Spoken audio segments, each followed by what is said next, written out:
За хуучин Оросын нэрт эрдэмтдийн Златкин гол судалгаанд одоо 100 гарын хаант улс 1634 онд байгуулагдсан гэж ингэж үздэг байсан.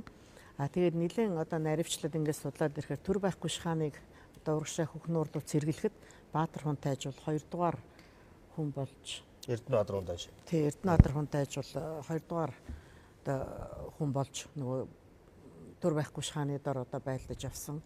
Дараа нь одоо хэд хэдэн удаагийн чуулганы хэлэхэд бол төр байхгүй шахааны хүү очир цэцний одоо захиргаанд нэг одоо нэгжин болж явсан тий.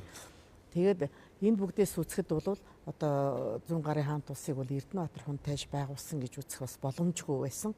Харин түүнийхүү одоо яг 17 дугаар зуунд бол одоо өнөөдрийн монголчууд ингээ хүүхдээ гадаад оронд боловсрол олгож бас төр улсыг одоо захирах, улс орноо хөгжүүлэхэд анхаарч байсан шиг тухайн үеийн одоо буддийн шинээр нэвтэрсэн одоо буддийн шашинд сурах гэж төвд рүү маш олноор одоо язгууртууд нөр хүүхдээ явуулдаг байсан.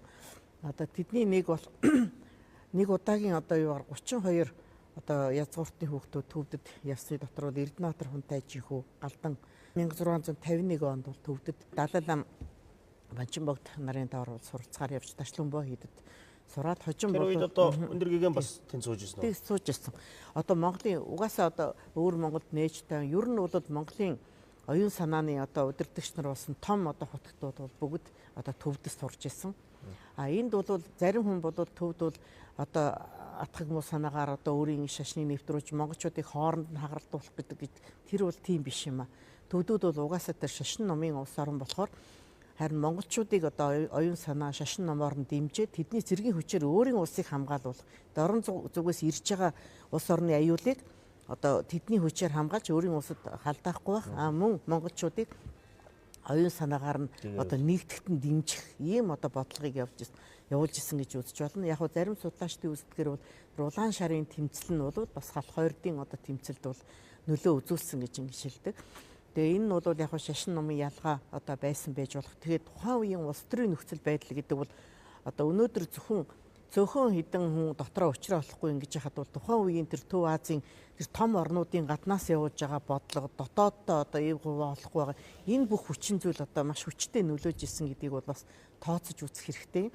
Тэгэхээр бол одоо жишээлх юм бол халх хоёр тэгэл ингээл ялгаад ярьдаг боловч дуваа сохрын 4 хүүгийн одоо хоёроос нь салбарлаад 1000 жилийн дотор л одоо ингээл халх хоёр тэгэл сүүлдээ бол одоо тэмцэл нь зэвсэг тэмцэл болтлоо ингээд өрнж гарсан болохоос биш одоо хэрвээ Төв Азийн тавцан дээр Монгол гэдэг үүднээс бүгдээр арай томоор харсан бол бас ингэж одоо нөгөө ийм одоо хурцтлаа тэмцэлэх байсан уу бусдын одоо эрхшээд орох байсан уу юу гэдэг бол бас асуудал. Яагаад тэгэхээр гадаад орнуудын бодлого бол монголчуудыг улам жижиглэх одоо халхан дотроо баруун зүүн тэгэл ойрдон дотроо одоо дөрөв гэл ингээд аль болох нэгдэхгүй байх бодлого гэдэг чинь бол өнөөдөр ч тэр бодлого явсаар л бас л одоо жижигрээл ингээд дотроо хуваагдаад бас аймаг нугаараа ингэж энэ бол бусдын идэж болох одоо хамгийн одоо түүхийн сургамжтай